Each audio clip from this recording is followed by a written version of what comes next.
Muka bachuun tokko roobdiin bachuun tokko teessi mana bachuu tokko seene tuwee bachuu tokko dhaabdee marqaa bachuu tokko baastee takkan baachnee takkan nyaanne utuu baachnee takkan nyaannu hin dhufe baangal majaaree kan gaaddidduun mana caalee harka tokkoon buta baata harka tokkoon guca baata buta isaatiin na butuu fi guca isaatiin na gubuu fi dubartiin mana wallaantu gola gaangee xobna gootee balfaa garbuun irra buustee qicaa daadhiinatti guurtee achi ka'een finxiriire akka harree soonsi ciniineedha. Isaan kun walaloo warra nuyi boodii jennee moggaasuu dandeenyudha jechaadha.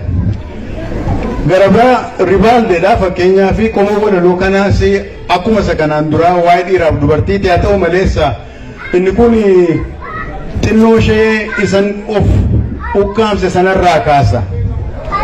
Fakkeenyaa fi dhiifama naa godhaa maal nama natti jaarsa miinaan jechuu dandeessu yoo kana dubbisu.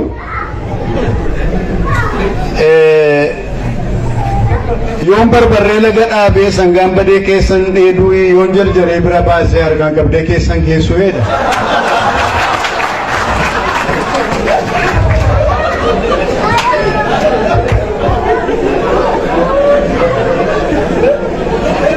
Yookaan sirba Haayiluu Disaasaa yoo yaadattu ta'e mucaa bareedduu sana dubbisanii siree faamilii irratti kuffisanii akka muuzii irraa qoncisanii akka warra garii baatu irraa shubbisaniidha.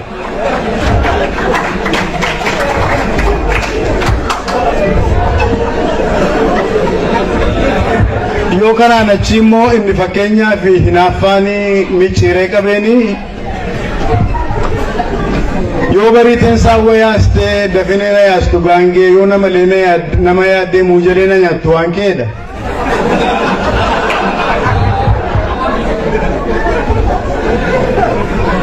Isaan kun hundumtuu isa Salamoon dhiyeesse sanaa fi afaan Oromoo kana hundumaa horeera sani jedhe fakkeenya akka ta'uufani malee isin fuuldura dhaabbadhee jaarsa salphaa ta'uuf miti.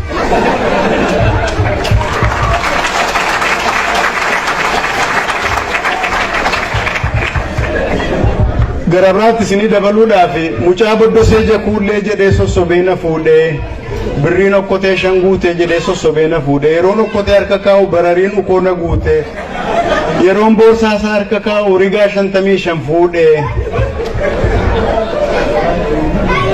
kan na dhibe kan haadha isaatii sabbata mudhii irraa na hiiktee ilma ishee gannatti dhiistee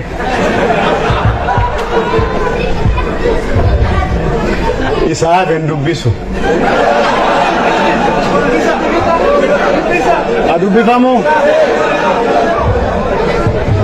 sabbata mudhii irraa na hiiktee ilma ishee gannatti dhiiste agguudduu lafatti dhiibee haduutuuf natti gannatti dhiibee anin duune galata waaqii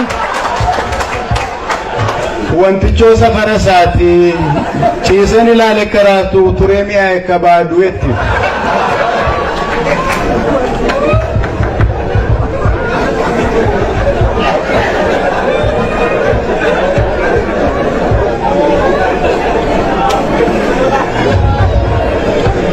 Inni irrooti kede beetu biyya kana jiraanna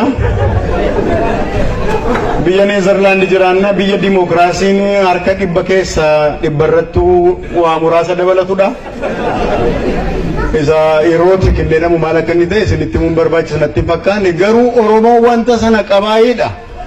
Afaan Oromoo keessa waan akkasii jiraayi yoo jechuu yoo baruu barbaanne fakkeenyaaf tokko isinii kennuu nan danda'a. Laki baa qalbii sireen naan cabdii sireen koo siree sooyyamaa obboon koo galee dheekkamaa laki baa qalbii kuni isa irrootiif jennu sanadha. Walumatti qabaatti Oromoon qoosaa qabaayii ni jennee yoo gaafanne egaa kunumti mataan isaa qoosaa ta'uu danda'a. Garuu waa tokkoon isinitti hima. Qoosaa durii qotee bulaa biratti odeeffaman ijoollee qotee bulaati baay'een keenya gaxariitti guddanne baadiyyaatti guddanne waa baay'ee dhageenya. Inni baadiyyaatti dubbatamu isa magaalaatti dubbatamuuf badaa mi'aawta inni magaalaa keessaa immoo isa baadiyyaatiif badaayyuu mi'aawta. Garuu tokkoon isinitti hima yookaan lamaan tokko qoosaa duriiti. abbaa faadhatu maa isaaniitti jiru yuu mucaa gurguraan tokko ulaa baneetti seena jennaanii afaanii mi'aawu afaan ijoolleetiin abbaa maal hojjettaa innaan haadha kee jilbishee dhukkubnaan jilba kootiin sukkuumaatii jira jedheen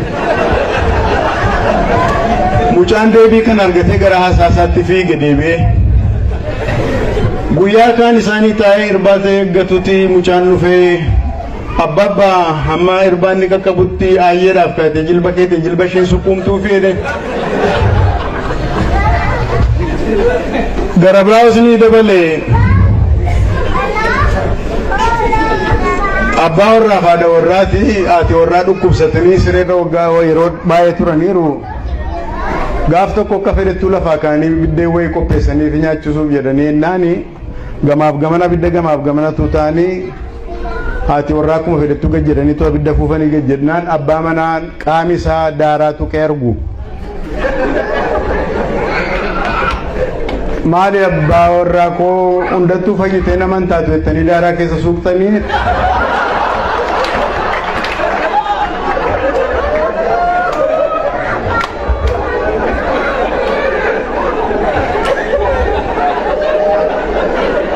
jennaan namichi anoosi dhukkuba hedheeni malee kaanee waa yaalluuree hedhee gaafannaa waan qoricha ta'u beekuu hiikaa malee itteedhan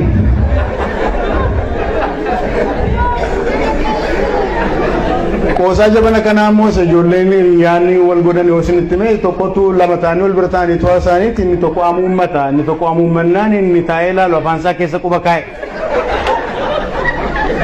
maala keetti afaan koo keessa quba keessa naan sittuun biin malee maaltu si dhibeedhen namichi tokko mooso bajaallataa jedhanii booddee adamoo dhaqeen galee dheetii maal ajjeesteen naan kurupheen xiyyiitiidhaan dha'ee eessa ishee dhoofteen naan miilla isheef mataa ishee walitti rukuteedha maal naman akkan gooteetti miilla isheef mataa ishee walitti rukutteen naan miilla ishee ol kaastee gurra ishee huqqatti turteedha isaan kun hundumtuu qoosaadha kanaaf oromoon qoosaa qabaa jechuufani kan hundumaa kan inni isiniin jechaa jiru garuu qoosaan oromoo bifa kamiin of mul'isaasa jennuufi bifa walaloon bifa geerarsaan bifa mammaaksaan bifa weedduu cidhaan bifa weedduu da'umsaan bifa holootiin akkasumas afoolaan akkasumas saadoodhaan ani hammanatu natti mul'ate warri dubbii kana gadi fageessanii qorachuu barbaadan kana caalaa saaxila baasuu danda'u natti fakkaata egaa akkuma beennu akka sirna gadaatti namni umriidhaanitti gulantaa umriitiin hiramee deema ijoolleen gara waggaa 8 gadii jiran akkuma beektan abidda bira ta'anii taphatu ibboo taphachuu jira ibboon teenii taphachuu jira mock fights yookaan mock drama adda addaa kana hojjechuutu jira achi keessaas fakkeenya baay'ee isinitti himuu nan danda'a garuu muraasa isinii kennuudhaaf ibboo yeroo taphatan fakkeenyaaf arrabsoo isaan wal arrabsantu jiru utuuni arrabsicha isiniin kenniniin fuuldura biyya Ameerikaanii fi biyya Ingilizii faa kana keessa waggaa dhibboota 2 darban kana keessa wanta developii godhan popular culture keessa roast comedy wanti jedhamu tokko jira roast comedy kun wal qoccoluu keechaati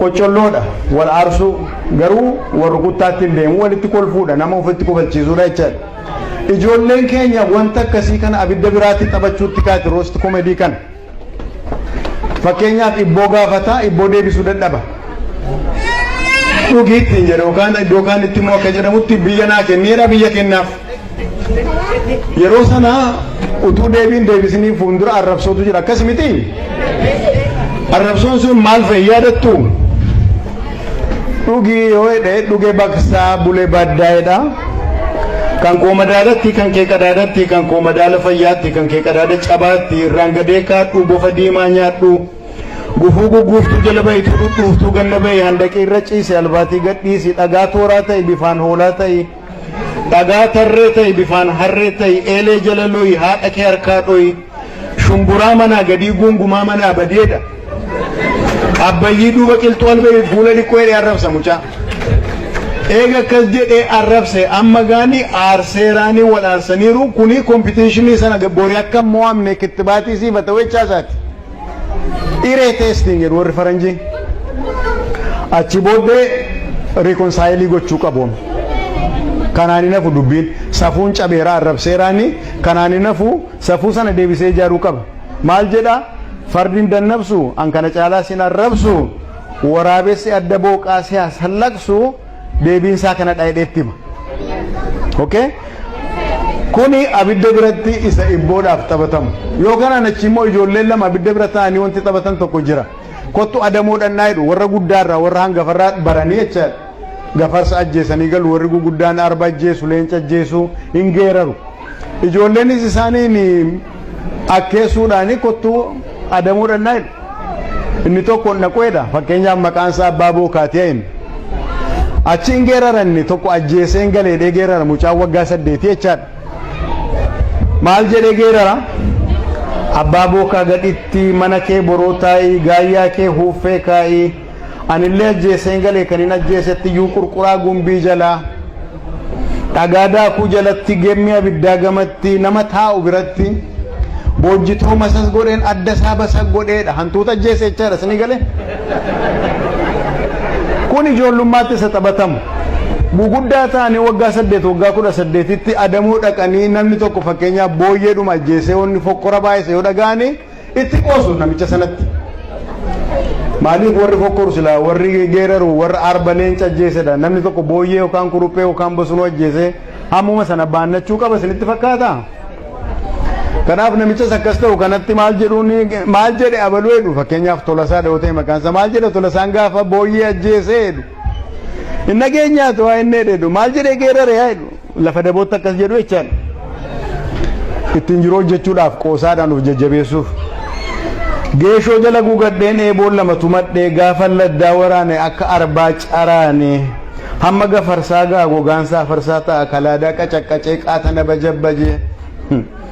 Afaansaa kalaadaadha amaaraaf asaamaadha jedhu akkas jedhee geerareetti hin jedhu. Hin jenne namichi isaanumatu kireetii godhee akkasitti hin jedhee aarsaa roost koomedii inni nuyi jennus waan akkasiiti jechaadha. Egaa jiran warqeen harkaa qaba nama sibiilaatiif. Aadaa keenyatti sin'ee ijaa hubachuu dadhabne nuyi kanan qabnu jennee isaan immoo maal qabu wanuun jedhan dhuguma maal qabna nuun qabnu sintu beeka malee warra kaaniin akka jechuu jechaadha. Kanarraa Waaqayyoon waa oolchu qabna waan baay'ee qabna. Fakkeenyaaf weedduu cidhaa keessatti yeroo wal arrabsanii nuyi durbeen keenya nu durbeen waayyuu yoo bishaan dhaqne yoo qoraan dhaqne yoo dhiira garree karaarraa gorree mee darbaa jennaa jedhu.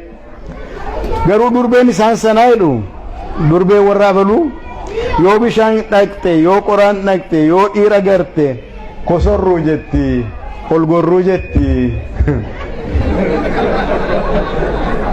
soqolluu jetti hudumaa jetti maal hin dhumaa jetti.